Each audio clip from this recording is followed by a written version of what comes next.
हाँ जी, अस्सलाम वालेकुम। अच्छा जी, तो आज के लेक्चर में हम डिस्कस करने जा रहे हैं the independent samples t test. ये जो टी टेस्ट होता है ये हम परफॉर्म करते हैं जब हम दो ग्रुप्स को कंपेयर कर रहे होते हैं, यानी दो डिफरेंट इंडिपेंडेंट सैंपल्स लेते हैं और उसके मीन्स को कंपेयर किया जाता है कि आया दोनों ग्रुप्स के मीन जो है वो आपस में बराबर है या एक दूसरे से डिफरेंट है।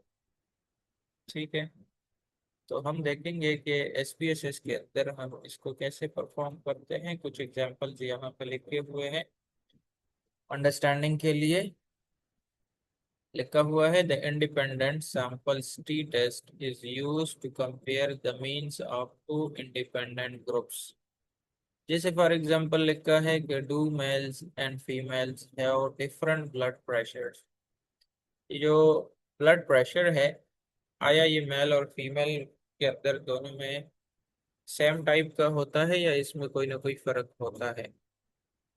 तो मतलब अभी हमारे पास दो ग्रुप्स आ गए, एक मेल का और एक फीमेल का। ठीक है, और हमने कंपेयर करना है इसके ब्लड प्रेशर को।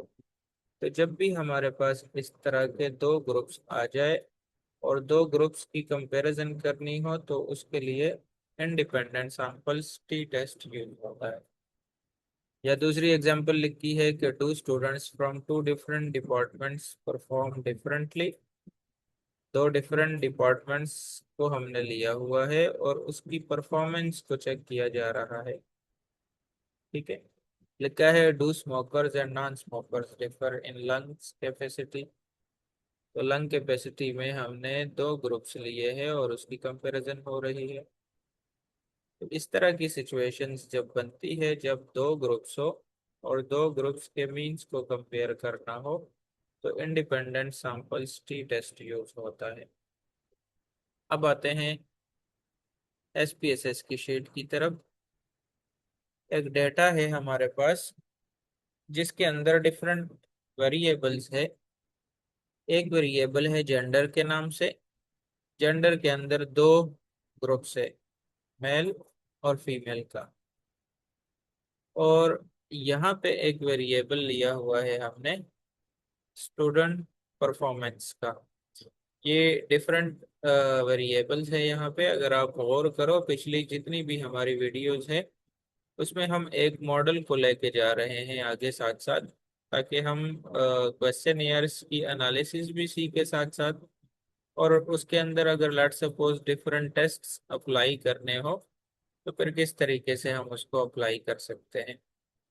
तो इसके अंदर हमने ये एक मॉडल पढ़ा था कि स्टूडेंट परफॉर्मेंस जो है ये हमारा एक डिपेंडेंट वेरिएबल है जो कि डिपेंड कर रहा है इनोवेटिव टीचिंग मेथड के ऊपर, प्रेजेंटेशन के ऊपर, ग्रुप डिस्कशन के ऊपर और क्लास राइटिंग टास्क के ऊपर।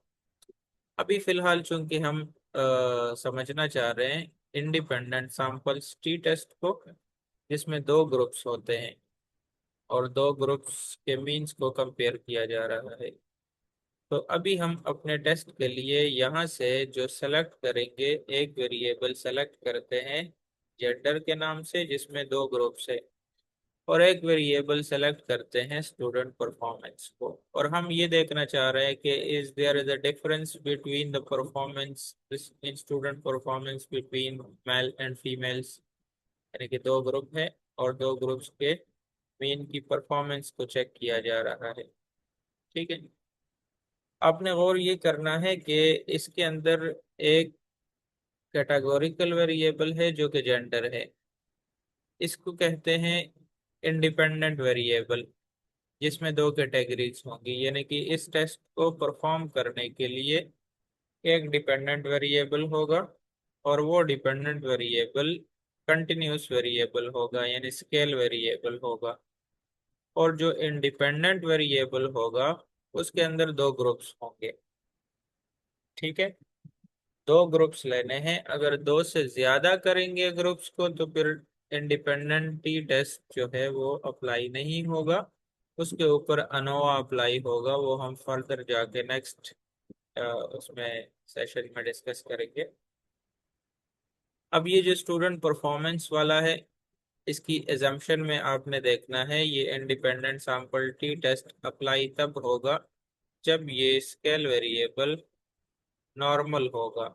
आप लोगों ने नॉर्मलिटी टेस्ट पढ़ा था प्रीवियस लेक्चर्स के अंदर कि डेटा की नॉर्मलिटी कैसे चेक होती है। तो सबसे पहले हम उसकी नॉर्मलिटी चेक करेंगे और फिर जाके independent sample T test apply करेंगे।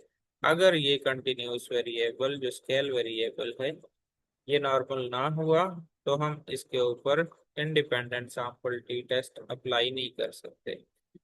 तो फर्स्ट स्टेप में हम इसकी नॉर्मलिटी चेक करते हैं। एनालाइज में जाना है, descriptive statistics and then explore. Explore में जाके आपने स्टूडेंट परफॉर्मेंस सेलेक्ट करके डिपेंडेंट वेरिएबल में पुट करना है। प्लॉट्स पे जाना है, इसको अनटिक करो और यहाँ लिखा है normality test plots with test, इसको ओके करो, कंटिन्यू एंड ओके। आपको मैंने बताया था कि आपने नॉर्मेलिटी चेक करने के लिए सिर्फ और सिर्फ शपीरो विल टेस्ट को प्रेफर करना है। तो आपने जब सिग्निफिकेंट वैल्यू देखी that is equal to 0.07 which is greater than 0.05, it means that we will accept H naught, and the H naught for the normality was that the data is normal. The data is normal and we are going to accept our H naught because the significant value is greater than 0.05. It means that our dependent variable is normal and we can apply the independent sample t test।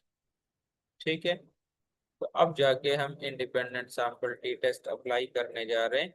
Analyse पे जाना है और फिर यहाँ पे आपने आना है कंपेयर मीन्स पे। कंपेयर मीन्स पे आपने जाना है इंडिपेंडेंट सैंपल्स टी टेस्ट के ऊपर, इसको क्लिक करो। हमने कौन सा वेरिएबल टेस्ट करना है? We are going to test the student performance. इसको आपने इस वाले बॉक्स में डालना है। और देखो, आपका ग्रुपिंग वेरिएबल, आपको मैंने बताया ना कि independent variable will be a group variable, it will be a categorical type variable, जो कि हमारा जेंडर वेरिएबल है। इसको पुट करना है यहाँ पे। वो आपसे मांगेगा कि डिफाइन ग्रुप्स, ग्रुप्स डिफाइन करो। तो हमने ग्रुप वन को वन, मेल को वन कहा था, टू के लिए हमने फीमेल रखा था। तो इसको अब करो कंटिन्यू। ऑप्शन में इसको चेंज करने की ज़रूरत नहीं है, कॉन्फिडेंस इंटरवल 95% पर रखो। और दूसरी किसी भी किस्म की चेंजेस की ज़रूरत नहीं है, ओके कर दें। अच्छा जी, तो रिजल्ट्स में हमारे पास पहले एक टेबल आया है ग्रुप स्टैटिस्टिक्स का, जो हमें वेरिएबल के बारे में बताएगा। स्टूडेंट परफॉर्मेंस हमारा डिपेंडेंट वेरिएबल था। इंडिपेंडेंट वेरिएबल में जेंडर था जिसके दो ग्रुप्स थे, मेल और फीमेल। इसकी स्ट्रेंथ बताई गई है, मेल 108 है, फीमेल 17 है। इसका मीन दिया गया है, स्टैंडर्ड डिविएशन है और स्टैंडर्ड एरर ऑफ मीन है। अब हम आते हैं अपने टेस्ट की रिजल्ट्स की तरफ, जो लिखा हुआ है इंडिपेंडेंट सैंपल्स टेस्ट।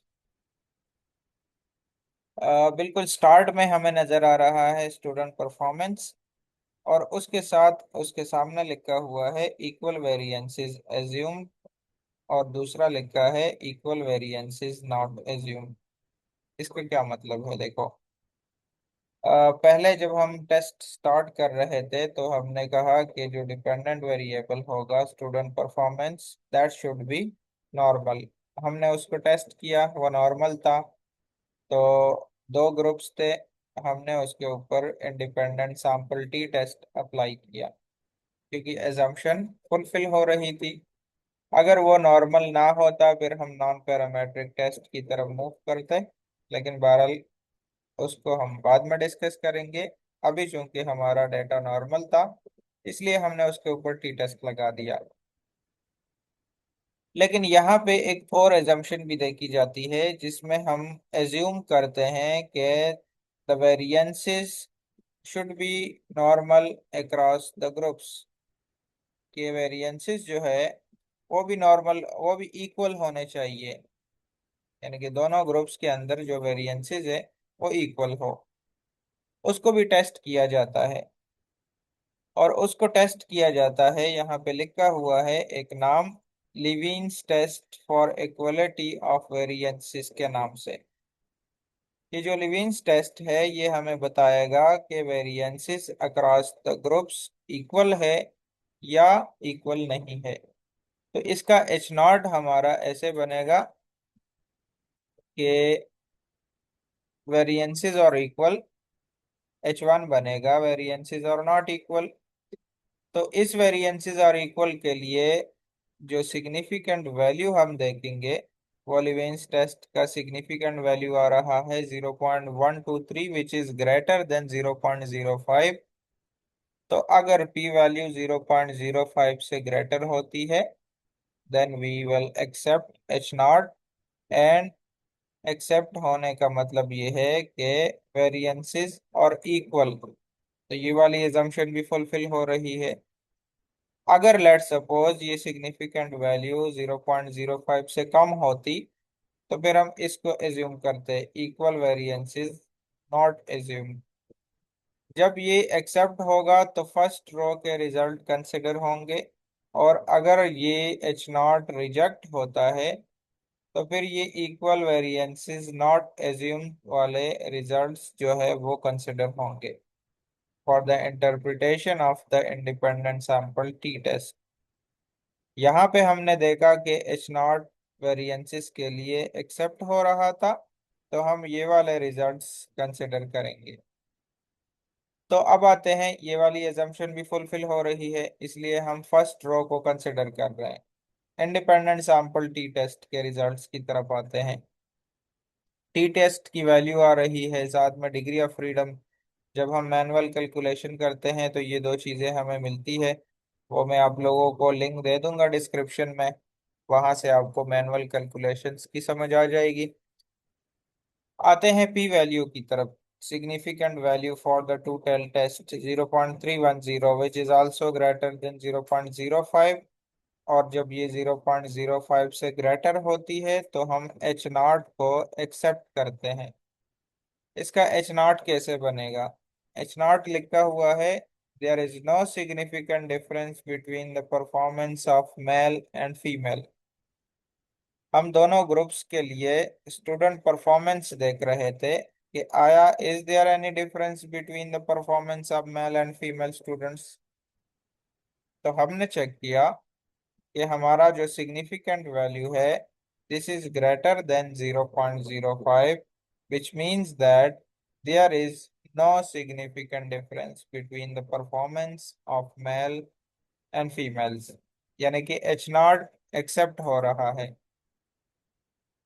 इसके साथ साथ मीन डिफरेंस की वैल्यू दी गई है कि इन दोनों के मीन का डिफरेंस क्या आ रहा है। आप डिफरेंस कैलकुलेट भी करोगे मैनुअली तो आपके पास ही आ जाएगा, उसके स्टैंडर्ड एरर आ रहे हैं।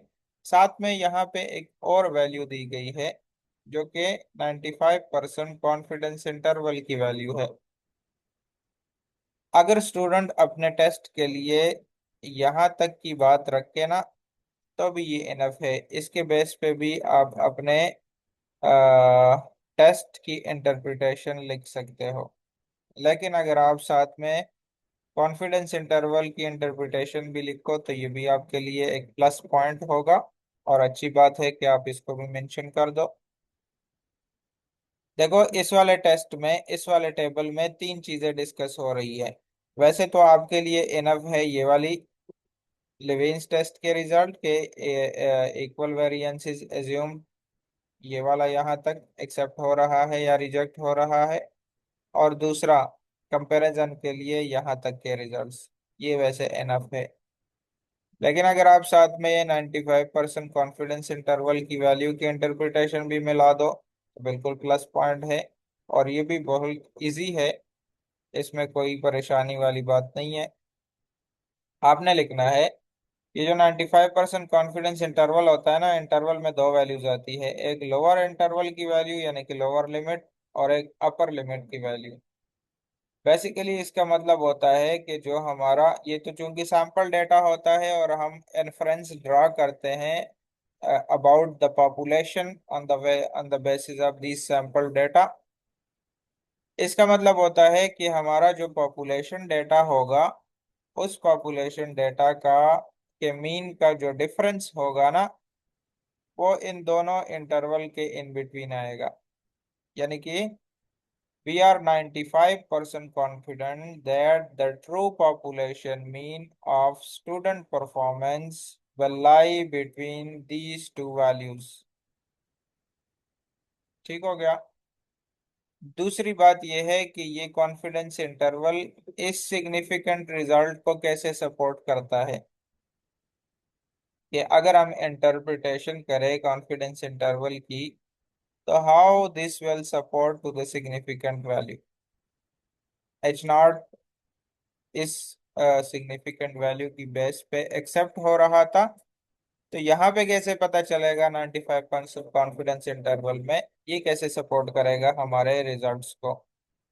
आपने इस इंटरवल को गौर से देखना है। अगर इस इंटरवल के इन बिटवीन जीरो आता है, उस जीरो के आने का मतलब ये होगा कि आपका एच नॉट जो है वो एक्सेप्ट होगा, यानी कि ये सिग्निफिकेंट वैल्यू को सपोर्ट करेगा।